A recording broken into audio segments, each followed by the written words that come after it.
Welcome to the Deep Dive.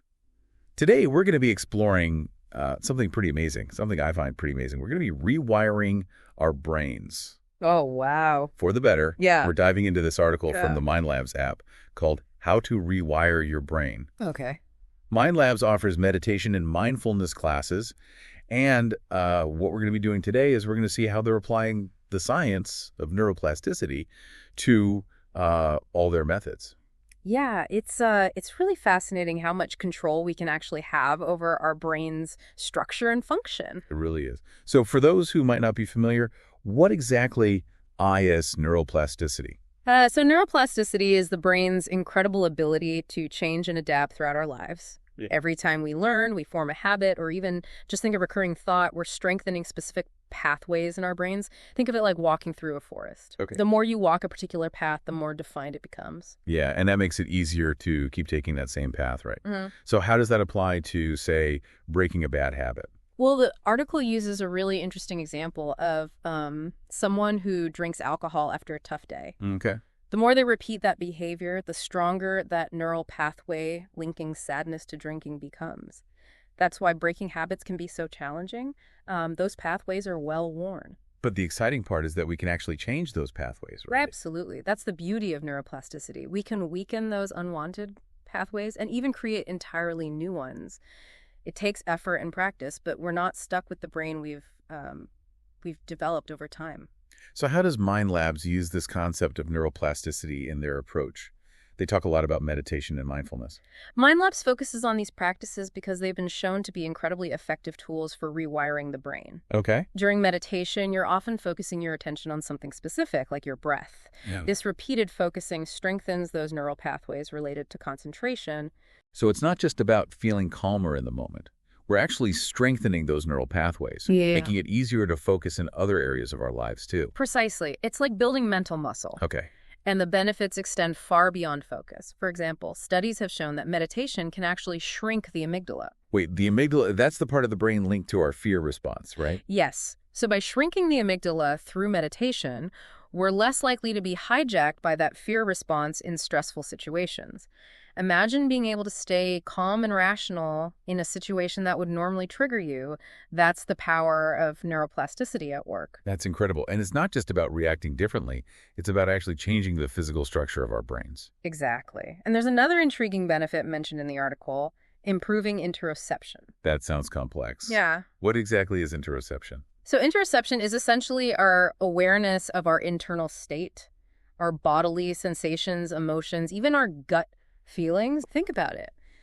Have you ever felt a gut feeling about something but brushed it off because you couldn't explain it logically? Oh, all the time. Well, meditation helps strengthen the neural pathways associated with interoception, Gotcha. making us more aware of those subtle signals from our bodies. This can be hugely beneficial for things like managing stress, recognizing early signs of illness, and even making more intuitive decisions. So we become more in tune with ourselves, both physically and emotionally. That's the idea. It's fascinating how these ancient practices like meditation are now being backed up by modern neuroscience. It really highlights the incredible power our minds have to shape our well-being. And it seems like Mind Labs is creating a system to help people tap into that power. What do you say? Absolutely. They're translating the science of neuroplasticity into practical tools and techniques. So, in a nutshell, we've learned that our brains are incredibly adaptable. Right. And practices like meditation can actually change our brain structure, leading to benefits like improved focus, reduced stress, and even a stronger connection with ourselves. And we're just getting started. In the next part of our deep dive, we'll explore some of the specific classes Mind Labs offers and see how they put these concepts into practice. Welcome back to our deep dive into rewiring your brain.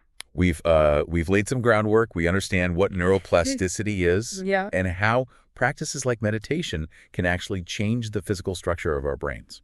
Now let's get into the specifics of how Mind Labs applies these concepts with their unique classes. I'm especially curious about the one called Reduce Your Beta Brainwaves. Yeah.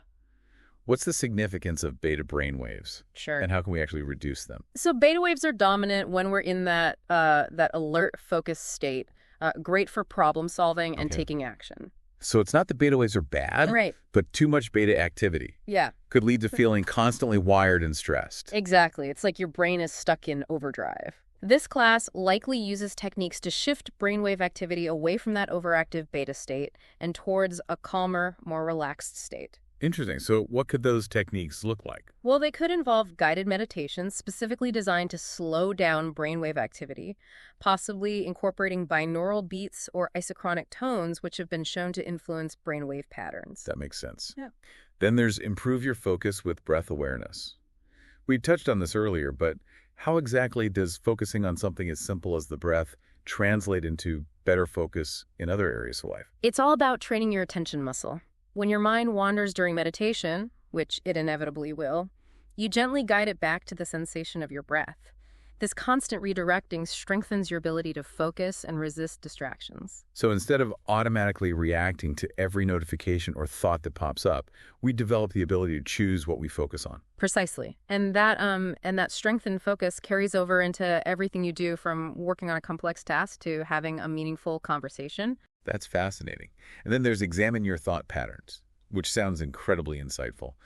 What can we learn from observing our own thoughts? This class likely helps you become aware of those automatic, often unconscious thoughts that run in the background of our minds. Okay.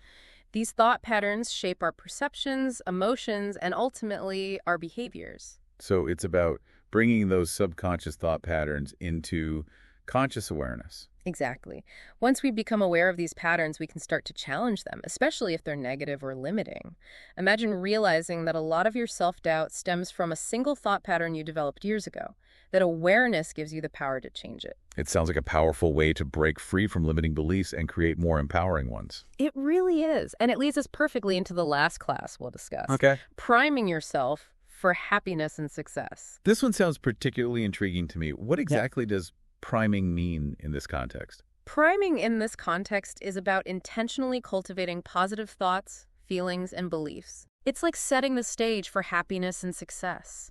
This class could involve techniques like affirmations, visualizations, or gratitude practices to shift your mindset towards a more positive and empowered state. So we're not just passively hoping for happiness and success, we're actively creating conditions in our minds that make those outcomes more likely. Exactly. And the beauty of it is, the more we engage with positive thoughts and feelings, the more we strengthen those specific neural pathways, making it easier to access those states in the future. Gotcha. It's like we're creating a positive feedback loop in our brains. That's a great way to put it. And it emphasizes that our brains are not static.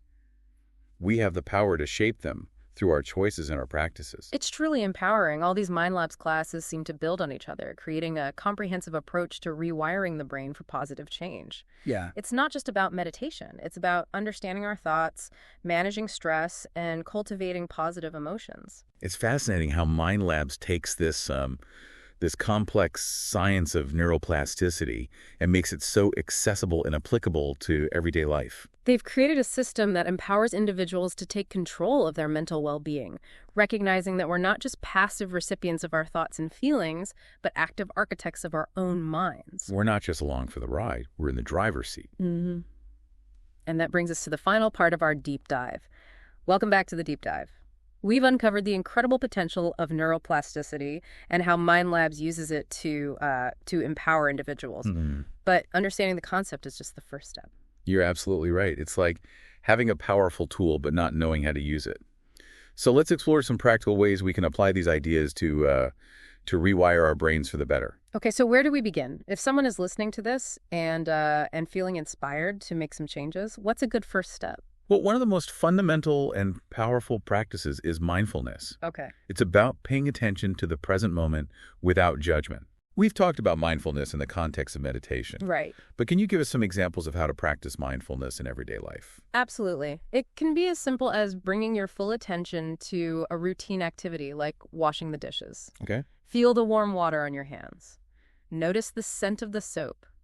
Really focus on the sensations of the present moment instead of letting your mind drift to your to-do list. So it's about finding those little pockets of presence throughout the day. Exactly. And when you find your mind wandering, which it inevitably will, don't get discouraged, simply acknowledge the thought and gently guide your attention back to the present. Okay. It's like training a puppy. You need patience and repetition. And over time, those mental muscles get stronger, right? All right. We become less reactive to our thoughts and emotions and more able to choose where we direct our attention. That's the idea. Yeah. Now, another incredibly powerful tool we touched on earlier is gratitude. This isn't just about feeling good, it's about rewiring your brain for positivity. I've heard about gratitude journals, but I'll admit, I've never been very consistent with them. Is there a way to cultivate gratitude without it feeling like another chore? Absolutely. It doesn't have to be formal. You can simply pause a few times throughout your day and mentally acknowledge things you appreciate. Maybe it's the sunshine warming your face, a delicious meal, or a kind gesture from a stranger. It's about training your brain to notice and savor the good. It sounds like we're shifting our focus from what we lack to what we have. Exactly. And this shift in perspective can have a profound impact on our overall well-being. Our brains are wired to focus on the negative as a survival mechanism, but consciously cultivating gratitude helps counterbalance that negativity bias. It's like we're actively choosing to focus on the positive, which in turn strengthens those neural pathways, making it easier to access those feelings of gratitude more often. Precisely. Now, another area where neuroplasticity plays a crucial role is in breaking bad habits and forming new ones. That's something I think a lot of us struggle with. We know what we should be doing, but it can be so hard to actually change those ingrained patterns. What advice would you give to someone who wants to break a bad habit? The first step is awareness. Pay close attention to the habit loop, the trigger, the behavior, and the reward. What situations or emotions trigger the behavior? What do you gain from engaging in the habit? Once you understand the pattern, you can start to disrupt it. So if you're trying to break a habit of checking social media first thing in the morning, Right. you might notice that the trigger is feeling bored or anxious. Yeah.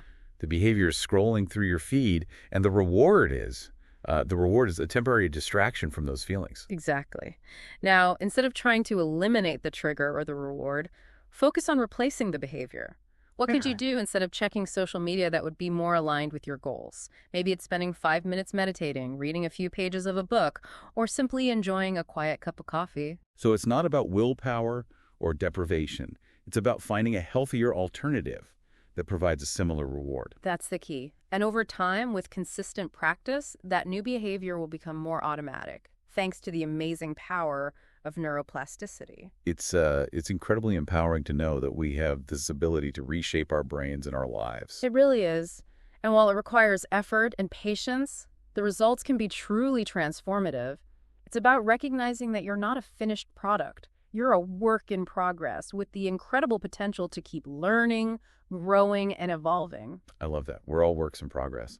Thank you so much for guiding us through this deep dive into rewiring our brains. It's given me so much to think about and a renewed sense of hope and possibility. It's been my pleasure. Remember, the power to change your brain and your life is within you. Embrace that power and start rewiring your way to a happier, healthier, and more fulfilling future. That's it for this deep dive. Until next time, keep exploring, keep learning, and keep rewiring.